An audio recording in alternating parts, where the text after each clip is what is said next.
네, 시청자 여러분 안녕하십니까? 뉴스타트 3부 시작합니다. 첫 소식입니다. 지금 국회는 필리버스터 중인데요. 오늘 더불어민주당 주도로 야권의 필리버스터를 강제로 종료하고 기업이 보유한 자사주를 원칙적으로 소각하도록 하는 내용의 상법 3차 개정안 표결이 진행될 것으로 보입니다. 야권이 반발하고 있지만 법력권이 절대 다수 의석을 점하고 있는 만큼 해당 법안은 무난하게 본회의 문턱을 넘을 것으로 보입니다. 민주당은 이어 논란이 큰 법 왜곡죄 신설을 담은 형법 개정안을 본회의에 상정할 방침입니다. 국민의힘은 안건별로 필리버스터로 대응한다는 입장이어서 이 법안 역시 24시간 뒤인 내일 오후 여당 주도로 처리될 전망입니다. 공천헌금 1억 원 수수 혐의로 구속영장이 청구된 강선우 의원에 대한 체포동의안이 국회 본회의에서 가결됐습니다. 국회는 어제 본회의에서 찬성 164명, 반대 87명, 기권 3명, 무효 9명으로 강 의원에 대한 체포동의안을 통과시켰습니다. 강 의원은 표결에 앞서 진행된 신상 발언에서 5차례나 돈을 반환한 자신이 먼저 돈을 요구했다는 것이 말이 되느냐면서 경찰이 사건의 전체 맥락을 외면하고 있다고 주장했습니다. 이어 자신은 진실을 또렷이 드러내는 일 앞에 어떤 것도 두렵지 않다며 불체포 특권 뒤에 숨지 않겠다고 강조했습니다.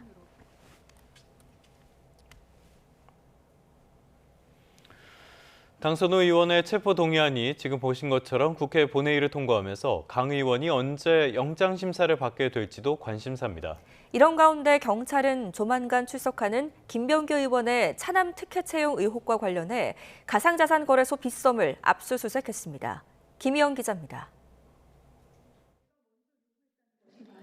국회에서 체포동의안이 통과하면서 강선우 의원은 조만간 구속영장 심사를 받게 됐습니다.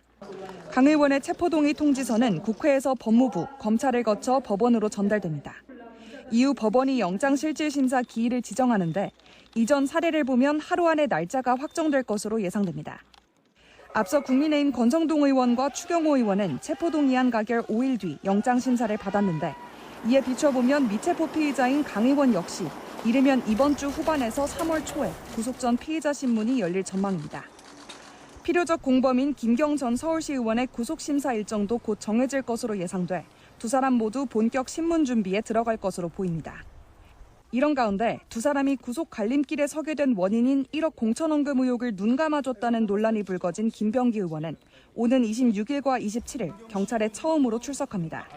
공천원금 등 13가지 의혹 관련 피의자 신분으로 경찰 조사를 받게 되는데 김 의원 소환을 앞두고 경찰은 차남 취업 청탁 의혹과 관련해 강제 수사에 나섰습니다. 앞서 김 의원이 재작년 말 빗썸과 두나무 측에 차남의 채용을 청탁했고 결국 빗썸에서 일하게 됐다는 의혹이 일었는데 대관 업무를 맡은 임원 등을 참고인으로 불렀던 경찰은 빗썸 본사 사무실과 금융타워를 압수수색했습니다. 경찰은 인사 자료 등을 확보해 채용 과정에 문제가 없었는지 들여다볼 것으로 보입니다. 현직 국회의원들이 잇따라 포토라인에 서는 상황, 이들을 둘러싼 의혹의 실체가 규명될지 관심이 높아지고 있습니다. YTN 김희영입니다. 네, 대법원이 오늘 전국 법원장 회의를 열고 여권이 추진하는 이른바 사법개혁 3법에 대한 의견을 모읍니다. 그동안 사법개혁에 우려를 표명해왔던 법원장 회의가 어떤 대응에 나설지 주목됩니다. 이준엽 기자가 취재했습니다. 대법원이 오늘 오후 청사에서 박영재 법원행정처장 주재로 전국 법원장 회의를 소집합니다. 전국 법원장 회의는 각급 법원장이 참여하는 사법부 최고위 협의체로 이번엔 사법개혁 3법 현안 대응을 위해 열리는 임시회의입니다. 이미 전국 법원장 회의는 지난해 2차례 우려를 표명하며 수위를 점차 높여왔습니다. 9월 열린 임시회의에서는 사법제도 개편의 폭넓은 논의와 숙의, 공론화가 필요하다는 의견을 밝혔고 12월 정기회의에서는 법 왜곡죄에 심각한 우려를 표명하며 위헌성이 크다고 지적했습니다.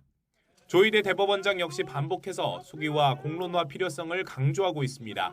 이번 법안들은 80년 가까운 사법제도의 틀을 근본적으로 바꾸는 거라며 헌법 개정 사항에 해당할 수도 있다고 비판하는 등 부쩍 공개 발언을 늘리는 분위기입니다. 결과가 국민들에게 엄청난 피해가 가는 문제이기 때문에 계속해서 우리 대법원이 국회와 함께 협의하고 설득해 나가겠습니다. 사법부로선 명확한 반대 의견에도 불구하고 뾰족한 대응 방안은 없다는 평가도 나오는데 법안 통과가 임박했다는 관측이 나오는 상황에서 법원장들이 모여 어떤 결론을 내놓을지 주목됩니다. YTN 이준엽입니다. 2차 종합특검이 오늘 현판칙을 열고 본격적인 수사에 착수합니다. 이른바 재탕 특검 논란을 넘어설 수 있을지 주목됩니다. 김영수 기자의 보도입니다. 권창형 특검이 이끄는 2차 특검은 내란과 김건희, 최상병까지 3대 특검을 모두 아우릅니다. 수사 대상은 모두 17개. 이 가운데 7개가 12.3 비상계엄, 내란 사건입니다. 노상원 수첩과 방첩사 블랙리스트, 계엄버스, 북한 도발 유도 의혹까지 계엄 선포와 관련된 의혹 상당수가 구체적으로 명시됐습니다. 노상원 수첩의 경우 윤석열 전 대통령 내란 우두머리 사건 1심에서 신빙성이 인정되지 않으면서 초기 수사력은 여기에 집중될 가능성이 있습니다. 아직 내란이라든지 계엄에 가담한 행위 전반에 대해서 밝혀지지 못한 사실이 많기 때문에 서울 양평고속도로 노선 변경에 김건희 씨 일가가 영향력을 미쳤다는 의혹은 특검이 마무리하지 못한 대표적 사건 가운데 하나입니다. 국토부 공무원을 포함해 모두 7명을 재판에 넘겼지만 지시한 윗선까지 올라가지 못했습니다. 김건희 씨가 박성재 전 장관과 나눈 텔레그램 메시지로 드러난 이른바 셀프 수사 무마 의혹도 특검이 이어봤습니다.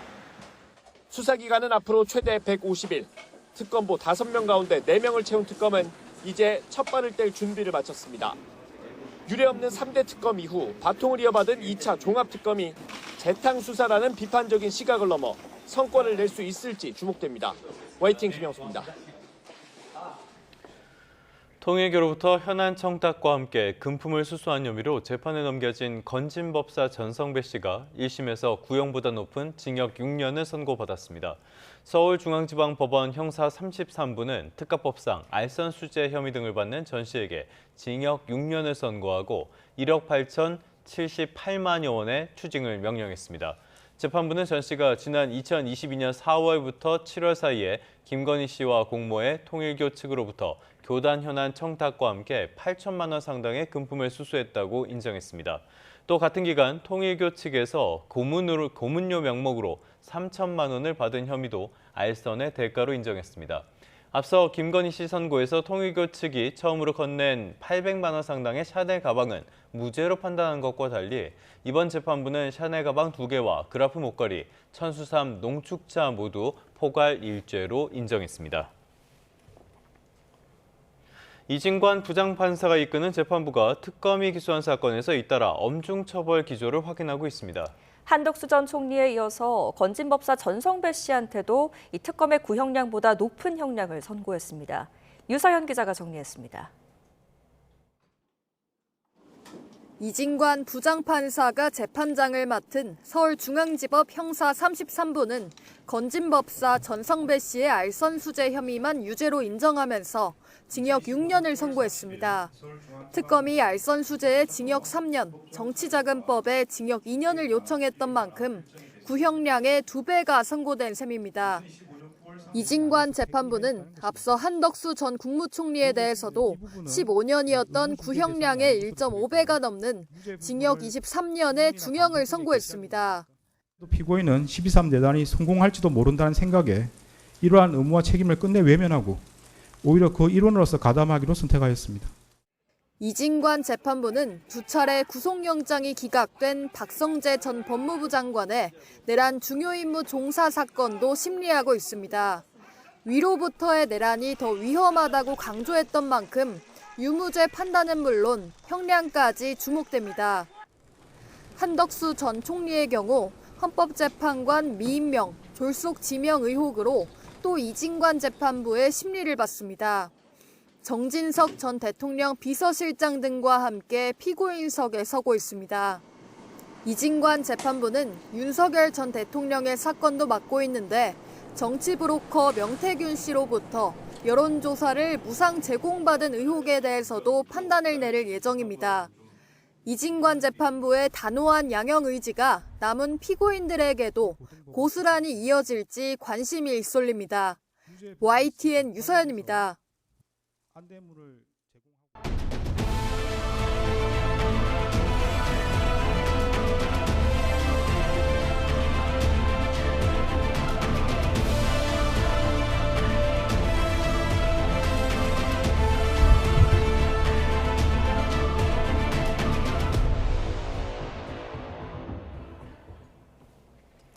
미국으로 가보겠습니다. 대법원 판결로 무효화한 상호 관세를 대체할 새 글로벌 관세를 현재의 10%에서 15%로 인상하는 실무 작업을 진행하고 있다고 백악관 당국자가 밝혔습니다.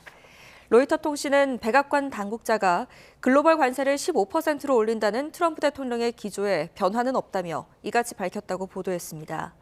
다만 이 당국자는 언제 글로벌 관세를 15%로 올리는지 등에 대한 구체적인 사항은 언급하지 않았다고 전했습니다.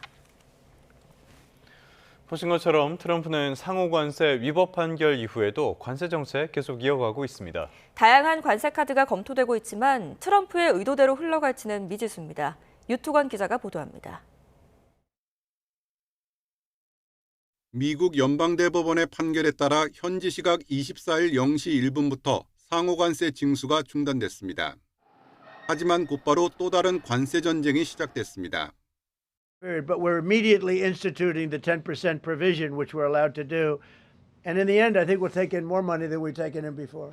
Nothing changes. They'll be paying tariffs, and we will not be paying tariffs. 무역법 122조를 근거로 한 글로벌 관세는 일단 10%가 적용됐습니다. 하지만 트럼프 대통령이 예고한 대로 포고령 발표 등의 절차를 거쳐 조만간 15%로 올라갈 것으로 보입니다. 무역법 122조는 대통령에게 크고 심각한 무역 적자를 최대 15%의 관세를 통해 해결할 수 있는 권한을 주고 있습니다. 즉시 발동할 수 있지만 150일 뒤엔 의회의 승인을 받아야 연장할 수 있습니다. 의회 승인이 사실상 불가능해 보이는 상황에서 트럼프 행정부가 동시에 꺼내든 카드는 무역법 301조, 외국의 불공정 차별적 무역 관행에 대한 보복 관세로 기간도 세율도 상한이 없습니다. 하지만 불공정 관행을 입증해야 하고 공청회 등의 절차를 거쳐야 합니다. 트럼프 행정부는 관세 판결의 최대 수혜국으로 평가되는 중국과 브라질에 대해 이미 301조 조사를 진행 중입니다. 301조는 쿠팡에 대한 조사를 문제 삼아 우리 정부에 내밀 수 있는 카드기도 합니다. 또 다른 대안인 무역법 232조는 국가안보 위협을 이유로 품목별 관세를 부과할 수 있습니다. 이미 철강, 자동차 등에 관세를 부과했고 반도체 등 첨단 기술 제품에 대해서도 관세 부과를 검토하고 있습니다. 하지만 232조 역시 해당 품목이 안보 위협이 되는지 확인할 조사가 선행돼야 합니다. 여기에 미국 기업을 차별한 국가에 최대 50% 관세를 부과할 수 있는 관세법 338조도 또 다른 선택지로 거론되고 있습니다. 하지만 당장 이에 반발하는 소송 등이 제기될 수 있어 트럼프 대통령의 플랜 B가 순조롭게 진행될지는 미지수입니다. YTN 유튜건입니다. 트럼프가 오늘 집권 2기 첫 국정연설을 진행합니다. 이 자리에서 상호관세 위법 판결을 정면 돌파하겠다는 의지도 피력할 것으로 보입니다. 트럼프는 우리 시간으로 오늘 오전 11시 워싱턴 연방의사당에서 상하원 의원들이 참석한 가운데 건국 250주년의 미국, 강하고 번영하며 존경받는 국가를 주제로 국정연설에 나설 예정입니다. 경제 분야 말고도 이란과의 핵협상 상황이나 미네소타 피격 사건으로 논란이 된 강경 이민 정책도 언급할 것으로 보입니다. YTN은 오늘 오전 11시 트럼프의 국정연설을 동시 통역으로 생중계할 예정입니다.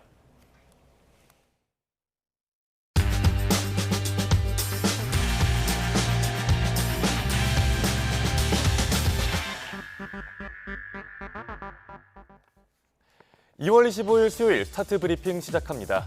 먼저 볼 조선일보 기사는 금융채무 불이행자, 즉 신용불량자의 절반이 4050 가장이라는 내용입니다. 고금리와 내수 부진이 길어지면서 금융채무 불이행자가 올해 100만 명을 넘을 거란 전망도 나옵니다. 작년 말 기준으로 93만 명을 넘었는데요. 특히 경제를 떠받칠 허리 계층의 붕괴가 심각합니다. 4050의 비율이 47.4%에 달하고 성별로 보면 남성이 64만여 명으로 여성의 2배가 넘습니다. 제조업, 건설업이 침체에 빠지고 자영업도 부진하면서 중장년 남성이 직격탄을 맞고 있습니다. 청년층의 부실 속도도 가파른데요. 20대 금융채무 불이행자도 4년 사이에 26%가 가까이 늘어서 사상 처음으로 10만 명을 넘었습니다. 주식 코인에 무리하게 투자했다가 실패하고 생활비 대출도 못 갚는 악순환에 빠지기도 하는데 신문은 이런 문제를 단순히 개인의 도덕적 해이가 아니라 구조적인 문제로 봐야 한다고 분석했습니다. 금융채무 불이행자 증가가 뉴노멀로 굳어지고 국가 경제 활력이 떨어질 거란 우려가 나오는데요. 전문가들은 맞춤형 채무 조정과 복지 지원을 고려해야 한다고 조언하고 있습니다. 다음은 새학기 교실에서 펼쳐질 휴대폰과의 전쟁을 다룬 한국일보 기사입니다. 학교마다 일괄 수거냐, 개인 보관이냐 고심에 빠졌습니다. 정부는 올해 3월 1일부터 수업 중 휴대폰을 포함한 스마트 기기의 사용을 법으로 금지했습니다. 동시에 수업 시간이 아니더라도 학생의 교내 스마트 기기 사용을 제한할 수 있도록 했는데요. 각 학교는 쉬는 시간 사용 등 구체적인 기준을 오는 8월까지 학칙으로 마련해야 합니다. 교사들은 휴대폰 일괄 수거 방식을 선호합니다. 수업 중에 몰폰과 불법 촬영 등의 문제가 심각해서 학생과의 갈등으로 번질 때가 많다는 거죠. 반면 학생들은 수업의 휴대폰 사용 제한이 자율권을 지나치게 침해한다는 입장입니다. 학교가 일괄 수거를 못하게 하겠다는 게 요즘 전교회장 후보들의 단골 공약이라고 하네요.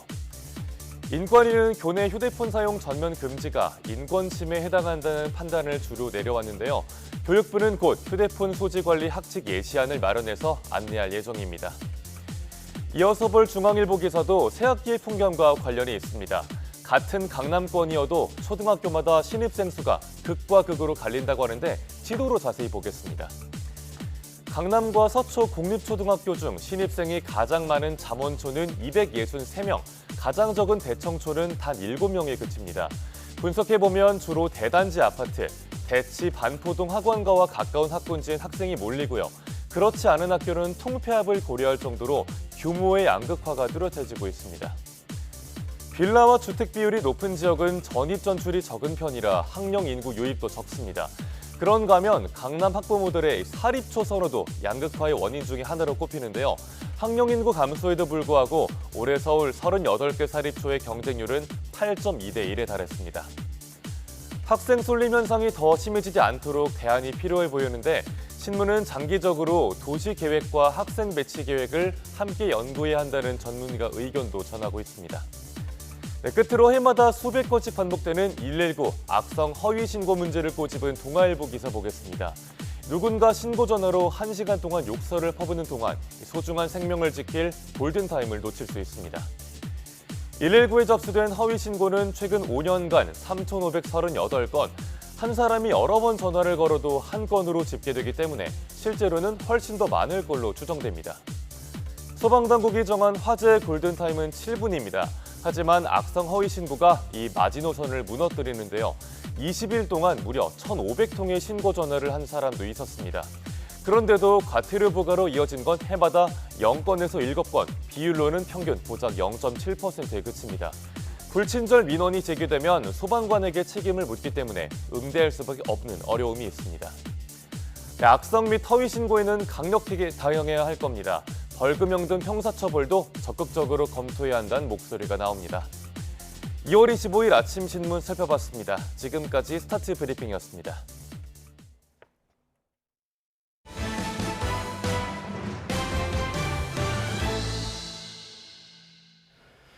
다음 소식입니다. 어제 새벽 서울 대치동 음마 아파트에서 불이 나면서 17살 딸이 숨졌습니다. 엄마와 여동생도 화상 등을 입고 병원으로 옮겨졌습니다. 이수빈 기자가 보도합니다. 어두컴컴한 새벽 아파트 안에 시뻘건 화염이 가득합니다. 현관과 베란다 창문으로는 검은 연기가 뿜어져 나옵니다. 새벽 6시 20분쯤 서울 대치동 음마 아파트 8층에 있는 한 세대에서 불이 났습니다. 갑자기 울린 화재 경보에 놀란 주민 90여 명이 다급히 계단을 이용해 대피했습니다. 아무래도 불안해서 이제 식구들 챙겨서 6시 한 25분경에 아래 1층으로 내려왔고요. 그때 이미 되게 많은 주민분들 나와 계셨고. 불은 1시간여 만에 모두 꺼졌지만 불이 난 집에서 미처 나오지 못한 17살 딸이 베란다에서 숨진 채 발견됐습니다. 어머니와 둘째 딸은 화상 등을 입어 병원으로 옮겨졌습니다. 이들 가족은 이사한 지 얼마 안 돼 사고를 당한 것으로 파악됐습니다. 불이 난 8층 세대 위로도 연기가 올라가며 외벽이 새까맣게 변한 모습입니다. 윗집에 살던 50대 주민도 화재 당시 연기를 마셔 병원에 옮겨졌습니다. 일부 주민들은 대피하면서 펑펑 터지는 듯한 소리를 들었다고 말합니다. 저희 아이가 불이 난다고 이제 얘기를 해가지고 밖에 나와서 보니까 연기가 이제 올라오더라고요. 불길이 치솟고 연기가 많이 났고 펑펑 터지는 소리도 들렸어요. 경찰은 8층 세대 거실과 주방 쪽에서 불이 시작된 것으로 추정된다며 현재까지 방화 등 범죄 혐의점은 발견되지 않았다고 밝혔습니다. 소방과 경찰이 정확한 화재 원인과 피해 규모를 조사하는 가운데 1979년 준공된 음마 아파트에는 스프링클러가 설치돼 있지 않은 것으로 파악됐습니다. 1992년부터 스프링클러 의무화 규정이 적용되기 시작했지만 이전에 지어진 건물에는 소급 적용되지 않아 사각지대라는 지적이 나오고 있습니다. YTN 이수빈입니다. 경기 시흥 수도권 제1순환고속도로에서 차량 세대가 잇따라 추돌해 3명이 다쳤습니다. 이번에도 문제는 음주운전이었습니다. 밤사이 사건 사고 소식 신기혜 기자가 보도합니다. 경찰차가 도로 일부를 통제하고 있고 사고 차량은 앞뒤로 심하게 부서져 있습니다. 경기 시흥 수도권 제1외곽순환고속도로에서 차량 3대가 잇따라 부딪힌 건 오늘 새벽 0시쯤. 1차로에 멈춰있던 승용차와 택시를 뒤따라오던 승합차가 들이받으면서 3명이 중경상을 입고 병원으로 옮겨졌습니다. 조사 결과 사고 당시 20대 승용차 운전자 A씨의 혈중 알코올 농도는 면허 취소 수준이었던 것으로 드러났습니다. 경찰은 A씨를 음주운전 혐의로 입건하고 치료를 마치는 대로 구체적인 경위를 조사할 예정입니다. 어제 저녁 7시 반쯤에는 전남 무안군 삼양읍의 한 사거리에서 1톤 화물차와 오토바이가 충돌해 50대 오토바이 운전자가 숨졌습니다. 경찰은 화물차 운전자를 교통사고 처리 특례법상 치사 혐의로 입건하고 신호 위반 여부를 포함해 사건 경위를 조사하고 있습니다. 오늘 새벽 1시 50분쯤 서해안고속도로 금천고가교에서 승용차와 택시 등 차량 3대가 잇따라 부딪혔습니다. 이후 뒤따르던 1톤 화물차가 급히 정차했는데 뒤에서 오던 다른 차들이 미처 피하지 못하면서 화물차 등 차량 4대가 또 잇따라 추돌했습니다. 이 사고로 택시 승객 1명이 경상을 입고 병원으로 옮겨졌고 목포 방향 2개 차로 전체가 30분 정도 통제됐습니다.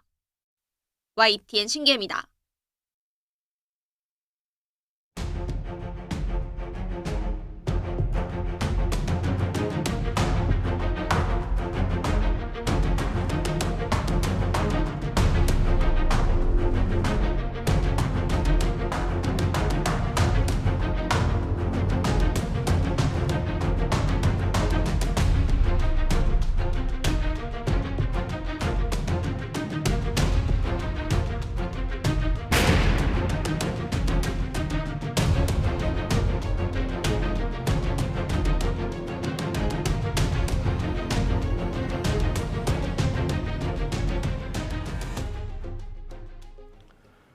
네, 보신 것처럼 코스피가 다시 사상 최고치를 돌파하면서 6,000선에 바짝 다가섰습니다. 삼성전자와 SK하이닉스가 각각 주당 20만 원, 또 100만 원을 넘어서면서 지수를 끌어올렸는데요. 석병훈 이화여대 경제학과 교수와 함께하겠습니다. 어서 오십시오. 안녕하십니까. 어서 오십시오, 교수님. 자, 코스피. 어제도 이렇게 오르는 거는 많은 분들이 예상은 못했을 것 같아요. 굉장히 또 2% 넘게 오르는 모습이 연출이 됐는데 6천까지 정말 이제 얼마 남지 않았습니다. 어떻게 지금 상황 보고 계십니까? 예, 지금 국내 증권사들 전망에 따르면 사실은 앞으로도 상승 여력이 더 있다라는 전망이 이제 우세한 상황입니다. 근거로 내세우는 게 선행 PER이라고 해서 앞으로 12개월 동안 벌어들일 순이익 대비 이제 주가 비율이거든요. 근데 이게 여전히 10배 수준밖에 안 되는데 이게 역사적인 평균 수준에 불과하기 때문에 앞으로 예상 주당 순이익, 앞으로 반도체 기업이 벌어들일 순이익은 이게 전망은 계속 상승하고 있는 상황입니다. 이것을 고려하면 추가적으로 더 상승할 여력이 있다라는 것이 여러 증권사들의 분석인데요. 사실은 일시적인 조정 가능성 언제든지 열려 있습니다. 왜냐하면 지금 관세 정책 관련된 미국의 관세 정책 정책 관련된 불확실성도 존재하고요. 그다음에 차기 페드 의장의 그 통화 정책 불확실성 역시 존재하고, 그다음에 이란과 미국 간의 전쟁으로 인한 불확실성 등이 존재를 하기 때문에 사실 증권사들의 전망만 믿고 무턱대고 투자하는 것은 주의를 기울여야 된다. 왜냐하면 증권사의 전망은 지금 거의 실시간으로 바뀌다시피 하거든요. 그러니까 그것만 맹목적으로 신뢰하는 것은 주의가 필요하다 이렇게 보고 있습니다. 네, 이런 불확실성은 있지만 또 일부 해외 투자 기관에서는 7천은 물론 8천까지도 보고 있더라고요. 현실 가능성 있겠습니까? 뭐 지금 사실 전망에 따르면 뭐 상향 전망을 하면 할수록 더 큰 폭으로 증가를 하고 있기 때문에 사실 뭐 이런 낙관적인 기대도 뭐 부인할 수는 없다라고 보여집니다. 그래서 지금 노무라 증권에서 7,500 상반기 내에 7,500에서 8,000까지 코스피가 올라갈 수 있다라고 전망을 제시했고, 뭐 그 근거로 제시한 게 역시 그 주가 수익 비율이죠. 올해 주가 수익 비율을 12배에서 13배, 그다음에 주가 순자산 비율도 2.1배에서 2.2배로 적용했을 때 뭐 8,000까지도 가능하다라고 전망을 했습니다. 그런데 이러한 전망의 근거는 이제 삼성전자, SK 하이닉스가 지금 코스피 주식가 상승을 이끌고 있는데, 이 메모리 업종, 반도체 슈퍼 사이클이 상당 기간 지속될 것이다라는 전망 등을 바탕으로 하고 있습니다. 그것뿐만 아니라 AI 관련해 가지고 여러 생태계를 구성하는 전력 설비, 원자력, 뭐 에너지 저장 장치 관련 산업들, 그다음에 방산하고 K 콘텐츠 이런 부분이 이제 주가 상승을 이끌 것이라고 예상을 하는데, 사실 대외 불확실성에 우리나라 경제 취약하기 때문에 그다음에 또 최근에 외국인들이 차익 실현을 많이 하고 있지 않습니까? 그러니까 사실 뭐 투자에는 여전히 주의가 필요하다, 저는 이렇게 보고 있습니다. 뭐 어떤 상황에서든지 투자는 신중하게 하는 게 좋으니까요. 말씀해 주신 것처럼 지금 상황에서 중심이 되는 건 역시 반도체입니다. 반도체 이익 전망이 워낙 빠르게 오르다 보니까 이렇게 주가가 많이 올랐는데도 여전히 저평가다라는 평가가 나올 정도거든요. 지금 SK 하이닉스의 그러니까 수익률을 상회한 종목은 8개밖에 없다. 그러니까 확실히 삼성전자, SK 하이닉스가 전체 시장을 끌고 가는 장이다. 이렇게 봐야 되겠네요. 예, 그렇습니다. 코스피 시가총액에서 삼성전자, SK 하이닉스가 차지하는 비중이 이미 3분의 1을 넘어섰죠. 그것뿐만 아니라 지금 코스피 유통 시총의 50% 이상을 IT 업종에서 차지를 하고 있고요. 뭐 그러기 때문에 또 SK와 하이닉스가 차지하는 코스피 전체 영업이익에서 차지하는 비중이 54%, 그리고 2027년에도 53%. 그러니까 우리 코스피에 상장된 기업들이 100원을 벌어들이면 54원 가까이를 SK 하이닉스와 삼성전자 두 기업이 벌어들이고 있다라고 보시면 되겠습니다. 그런데 이런 것들이 사실은 지금 반도체 슈퍼 사이클이기 때문에 당분간 반도체 기업이 주도하는 코스피 상승세 추세적으로 상승할 가능성이 크다라고 저도 보고 있는데, 문제는 사실 반도체 업황에 어떠한 좀 불확실성이 온다든지 이러면 우리가 반도체 산업에 대한 의존도가 점점 커지고 있어가지고 한국 경제 전체가 휘청거릴 수 있는 위험성은 점점 커지고 있다. 이런 부분에서 주의가 필요하다 이렇게 생각합니다. 네, 불확실성에 대해서도 짚어주셨고요. 어찌됐건 이런 상승이 과열 양상인지도 한번 살펴봐야 될 텐데, 삼성전자와 SK 하이닉스가 각각 20만 원 그리고 100만 원을 넘어섰습니다. 이게 단순한 기대감일까요? 아니면 실적이 좀 뒷받쳐주고 있는 겁니까?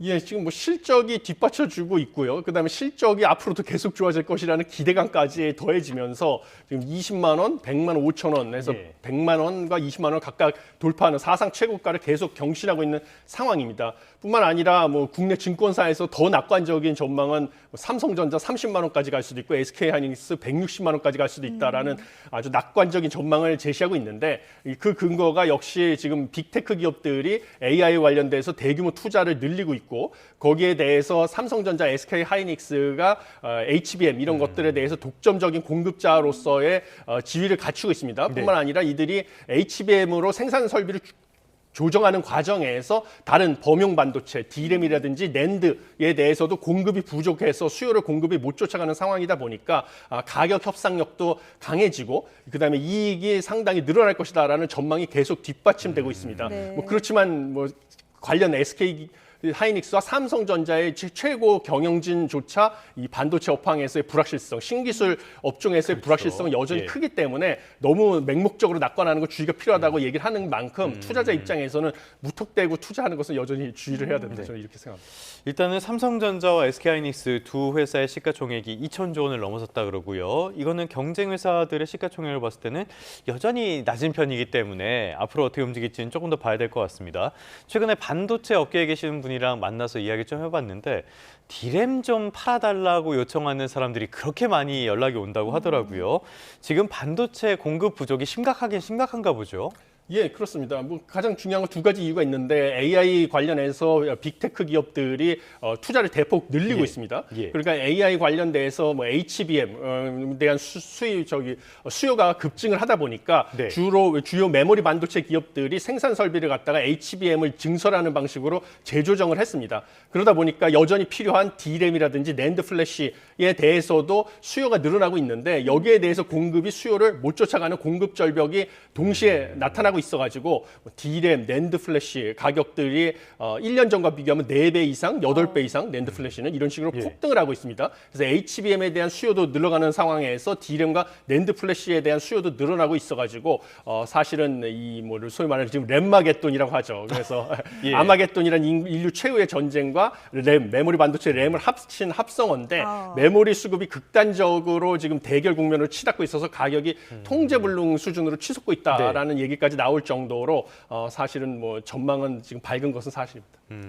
일단은 현물 가격은 약간 진정세에 들어갔다고 하는데 현장에서는 디램 거지라는 말까지 하고 있을 정도니까요. 부족한 거는 확실한 것 같습니다. 그러다 보니까 삼성전자, SK하이닉스의 올해 영업이익 평균 전망치가 지금 부른 값이 된 것 같아요. 170조, 145조 이런 이야기까지 하고 있는데 여기에 더불어서 지금 국내 반도체 소부장 기업들의 시가총액도 빠르게 늘고 있는 것 같아요. 어떤 상황입니까?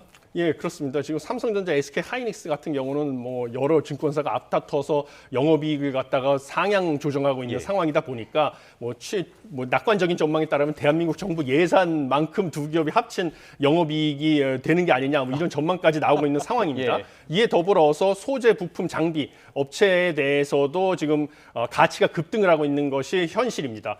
그래서 2026년 2월 23일 기준으로 한국 100대 반도체 소부장 기업의 합산 시가총액이 135조 원을 넘어섰죠. 그래서 작년 초 대비 2.5배나 늘어났는데 이것은 과거에는 원래는 소부장 기업들이 대기업 하청업체 정도로 치부가 됐었는데 독자적인 기술력을 바탕으로 해서 지금 슈퍼울로 진화하고 있는 것을 보여줍니다. 그래서 AI에 대해서 수요가 늘어날수록 글로벌 고객사를 확보한 소부장 기업들, 우리나라 소부장 기업들의 가치가 상승하고 생태계 전체가 동반 성장할 수 있다라는 것을 지금 보여주고 있다라고 생각하고 있습니다. 네, 이러한 흐름이 또 금융시장에는 어떤 파급력을 미쳤는지 한번 살펴보도록 하겠습니다.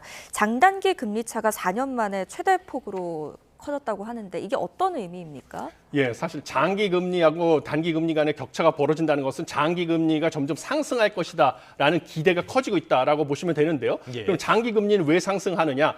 미래, 지금보다 먼 미래에 한국의 경제 성장률이 지금보다 좋아질 것이고요. 그럼 경제 성장률이 좋아지면 물가도 덩달아 상승을 할 수밖에 없습니다. 그러면 이제 물가를 안정시키기 위해서 한국은행이 기준금리를 미래에 인상할 것이다라는 것을 전망하기 때문에 장기 금리가 단기 금리보다 오히려 더 높아지고 있다라고 보시면 됩니다. 그러면 이거는 경기 확장 국면을 나타내는 대표적인 선행 지표가 되고요. 이것뿐만 아니라 한국은행에서 최근에 발표한 소비자 심리지수, 2월달 소비자 심리지수도 이제 2달 연속 계속 늘어나서 소비자들의 심리 역시 반도체 기업들이 실적이 좋으니까 성과 상여금 많이 지급할 것으로 보여지고요. 최근에 주가도 상승하니까 이것들이 다 소비자들의 소비 심리를 자극해서 내수 소비 역시 늘어날 것이다라는 것을 전망하게 되기 때문에 한국 경제가 이제 확장 국면으로 진입할 가능성이 커졌다. 저도 이렇게 보고 있습니다. 알겠습니다. 빛이 있으면 그림자도 있으니까요. 이번에 그림자 쪽을 보도록 하겠습니다. 일단은 반도체가 좋아진다는 건 분명하고요. 여기에 따라서 많은 어떤 효과가 있을 것으로 보이긴 하는데요. 흔히 반도체를 이야기할 때는 공급망이 짧아서 이런 것들이 낙수 효과는 굉장히 제한적이다라는 평가를 많이 하잖아요. 이게 무슨 말입니까? 예, 맞습니다.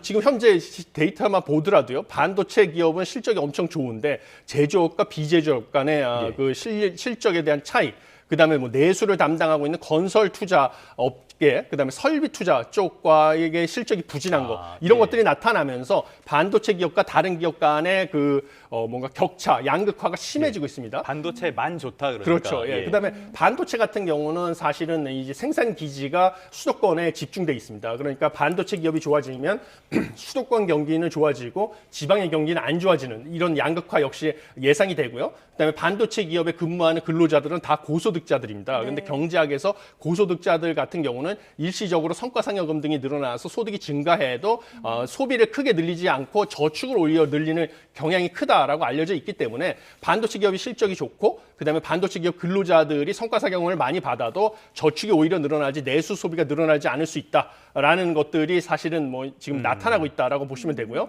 작년 4분기에도 한국 경제 성장률이 한국은행 전망보다 훨씬 낮게 역성장이 나왔는데 가장 큰 이유는 건설 투자하고 설비 투자가 부진했는데 이것이 사실 내수를 뒷받침하는 부분이다 보니까 여전히 내수로 온기가 확산되는 데는 좀 제한적이다라고 보여집니다. 네, 자 이렇게 반도체의 의존도가 높아질수록 또 우리 경쟁자의 움직임도 한번 살펴봐야 할 텐데요. TSMC가 대만 내 설비 투자를 아주 공격적으로 확대하고 있다라는 소식이 전해졌습니다. 이게 삼성전자의 추격을 원천적으로 차단하겠다 이런 전략인 건지 어떻게 보십니까? 예, 뭐 두 가지 이유가 있다고 보여집니다. 워낙 지금 뭐 AI 혁명 관련해서 빅테크 기업들이 투자를 늘리니까 이 파운드리에 대해서도 수요를 공급이 못 쫓아가는 상황입니다. 그래서 이 수요에 대응하기 위한 측면이 한 가지 이유고요. 두 번째는 앵커께서 지적하신 것처럼 이제 규모의 경제, 이제 규모를 상당히 키워가지고 지금 2위인 삼성전자의 추격을 갖다가 따돌리겠다라는 이 두 가지 전략이 바탕이 되고 있다라고 보시면 되겠습니다. 그래서 TSMC가 지금 대만에 올해 착공이 예정된 공장이 최대 10곳으로 전망이 되고 있고요. 그다음에 이사회 통해서 올해도 65조 원 가까이 설비 투자를 승인한 것으로 알려져 있습니다. 이게 작년보다도 더 늘어난 규모이기 때문에 확실히 이제 AI 관련 공급을 수요를 못 쫓아가고 있는 거에 대한 대응하는 것 측면, 그다음에 업계 2위인 삼성전자도 최근에 파운드리가 지금 포지티브 수익으로 돌아서기 시작했죠. 그러다 보니까 삼성전자의 격차를 더 벌리겠다 이런 전략을 바탕으로 한 것으로 보여지기 때문에 삼성전자도 이에 대해서 대응을 하고 있는 것으로 알려져 있습니다. 그런데 삼성전자는 강점이 이제 HBM 생산 역량도 갖추고 있고 그다음에 패키지 사업 역시 모두 갖추고 있어가지고 이것들을 묶어가지고 뭔가 경쟁력을 강화하는 방식으로 대응할 가능성이 크다 이렇게 보여집니다. 알겠습니다. 우리의 경쟁자 이야기까지 해봤고요. 또 미국에서 엔비디아가 내일 새벽에 실적을 발표한다고 하니까 어떤 실적으로 또 어떤 시장에 영향을 미치게 될지도 지켜보도록 하겠습니다. 자, 다음 주제로 한번 넘어와 보죠. 지금 이런 어떤 국내 경제 계속 언급을 해주셨지만은 최대의 변수라면 역시 트럼프 변수가 아닐까 싶어요. 오늘 오전 11시, 우리 시각으로 오늘 오전 11시에 2기 행정부 출범 이후에 첫 국정연설에 나설 예정인데요. 어떤 내용들 예상해 볼 수 있을까요? 예, 지금 도널드 트럼프 대통령이 상당히 지금 위기에 몰려 있습니다. 왜냐하면 그 지지율이 지금 급락을 해서 11월에 중간 선거를 앞두고 있는데 본인은 아니라던데요? 예, 지금 근데 여러 가지 지금 미국의 주요 언론에서 발표한 여론조사 결과에 따르면 지금 미국의 55%가 트럼프 대통령의 미국을 잘못된 방향으로 이끌고 있다라는 결과까지 지금 나오고 있거든요. 근데 이게 트럼프 행정부 1기 임기 말에 46%보다 오히려 더 높았죠. 근데 그때 재선에 실패하지 않았습니까? 이런 걸 바탕으로 봤을 때 11월 중간 선거에서 지금 패배할 가능성이 점점 커지고 있고 그렇게 되면 레임덕으로 빠져들 가능성이 있습니다. 그래서 이것을 만회하기 위해서 무엇보다 중요한 것은 경제 성과를 강조할 가능성이 크다 이렇게 보여집니다. 그래서 하나의 크고 아름다운 법안이라고 해서 대규모 감세 조치를 한 게 미국 경제를 살리고 있고 그다음에 미국의 주가도 역시 올라가고 있다. 그다음에 처방약 가격도 인하시키고 자기들이 이런 성과를 대규모로 강조할 것으로 보이고요. 그다음에 최근에 지지율이 흔들리고 있는 두 가지 이유가 이제 관세 정책. 지금 미국의 연방 대법원에 의해서 위법 판결을 받았습니다. 이 관세 정책하고 그다음에 이민 정책이죠. 그래서 이민국에서 미국인 2명을 사살하는 그런 사고가 발생되기 때문에 이 강경한 이민 정책에 대해서도 역시 관세와 이민 정책을 지속하겠다라는 의지를 보여서 지지층 결집을 시도할 가능성이 크다 이렇게 생각합니다. 알겠습니다. 지지층 결집을 말씀해 주셨는데 지금 마가 세력이 많이 와해가 돼버렸기 때문에 얼마나 효과가 있을지는 모르겠고요. 관세 이야기를 계속해봤자 이미 정책에 대한 평가는 최악이고 물가, 관세로 그 미국인들이 1,200불 정도 부담을 하고 있다고 하죠. 그래서 트럼프가 2,000불씩 나눠주겠다 이런 이야기도 할 것 같은데 이거 효과가 있는 정책입니까?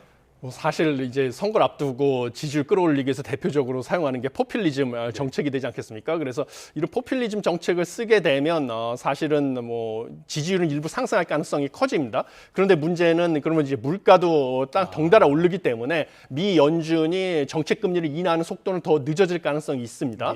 그리고 최근에 그렇지 않아도 관세 때문에 미국에서도 물가가 점점 상승하는 것 때문에 소비자들이 불만이 커지고 있는 상황에서 일시적인 이런 뭔가 현금 지급 지급 이런 정책, 포퓰리즘 정책으로 지지율이 회복될 수는 있어도 결국은 이것은 물가 상승이라는 부메랑으로 되돌아올 거기 때문에 뭐 미국의 현명한 유권자들이라면 이런 것에 현혹되지 않을 가능성이 크다 이렇게 생각합니다. 현명한 유권자들이 트럼프 2기를 만들었을까라는 의심도 좀 들긴 하고요. 자, 지금 관세 이야기도 해봐야 되겠는데요. 관세에 대해서 어차피 전 세계 다 15%면은 이거 아무 의미도 없는 거 아니냐라는 이야기도 하나가 있고요. 중간 선거 때문에 트럼프가 강하게 나서지는 못할 것이다라는 전망도 나옵니다.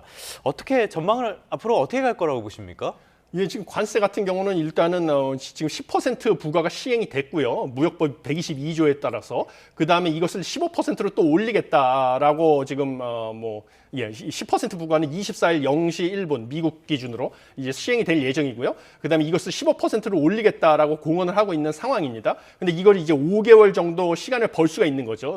의회 동의 없이도 5개월 동안 이렇게 부과를 할 수가 있으니까요. 그럼 5개월 안에 무엇을 할 것이냐라고 하면 품목 관세를 아마 부과할 가능성이 크다 이렇게 보여집니다. 품목 관세 부과 전에는 과연 이제 미국의 안보를 위협을 하고 있는지 특정 품목에서의 수입이 이제 늘어나는 게 미국의 안보가 위협이 되는지를 조사를 해야 됩니다. 그래서 이 조사 기관인 5개월을 버는 그런 의미가 있다고 보여지고요. 이런 측면에서 사실은 이 15% 보편 관세죠. 지금 상황은 모든 국가에 대해서 15% 올린 것은 한국같이 뭔가 무역 협상을 통해서 15%로 상호 관세를 낮춘 나라들이 원래 더 높게 부담하던 나라보다 상대적으로 좀 피해를 보는 거기 때문에 우리 입장에서는 좀 안 좋은 소식이다 이렇게 보여집니다. 네, 알겠습니다. 트럼프 국정연설 오늘 오전 11시에 진행되는데요. 저희 YTN도 생중계로 전해드릴 예정입니다. 함께해 주시면 좋겠습니다. 석병훈 이화여대 경제학과 교수와 함께했습니다. 잘 들었습니다. 고맙습니다.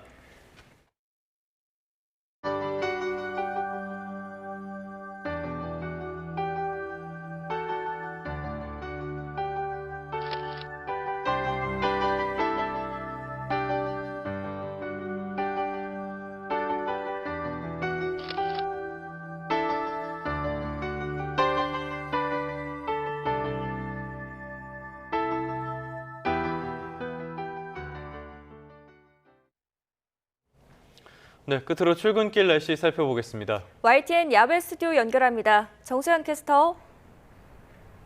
네, 정수현입니다. 네, 오늘 출근길 교통안전에 주의가 필요하다고요. 네, 수요일 아침 출근길 곳곳에 짙은 안개가 만들어져 있습니다. 특히 경기 남부와 충청 또 호남을 중심으로는 가시거리가 200m가 되지 않아서 시야가 무척 답답합니다. 충청 이남을 중심으로는 어제 내린 눈비의 여파로 도로 살얼음과 빙판길이 만들어져 있어서 평소보다 서행 운전하셔야겠습니다. 네, 오늘 낮 동안에는 기온이 또 크게 오른다고요. 네, 현재 서울 기온은 영하 1도로 아침 공기는 제법 차갑지만 낮 동안은 15도까지 올라 예년 기온을 7도가량 크게 웃돌겠습니다. 낮 동안 온화하겠지만 일교차가 크게 벌어지는 만큼 옷차림에 신경 쓰셔야겠습니다. 밤사이 충청 이남을 중심으로 내리던 눈비는 대부분 그쳤습니다. 다만 아침까지는 일부 영남 지역에 비나 눈이 이어지는 곳이 있겠고 제주도는 오후에도 비가 오락가락 내리겠습니다.